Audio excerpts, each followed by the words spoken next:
जुम्मतुल मुबारक और इब्राहिम खलील रोड पर मैं मौजूद हूँ और लोग जो है वो अपने अजीज़ों के लिए कुछ ख़रीदारी में मसरूफ़ हैं।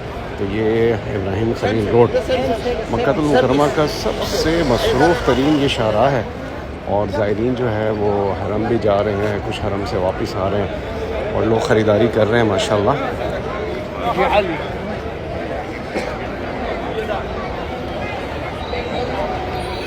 ये है जी मक्कातुल मुकर्रमा का इब्राहिम खलील रोड। बहुत ही मसरूफ़ तरीन ये शाहराह है और ये पाकिस्तानी रेस्टोरेंट और बांग्लादेश के रेस्टोरेंट और ज़रूरियात ज़िंदगी की सब चीज़ें यहाँ पर मिलती हैं माशाल्लाह।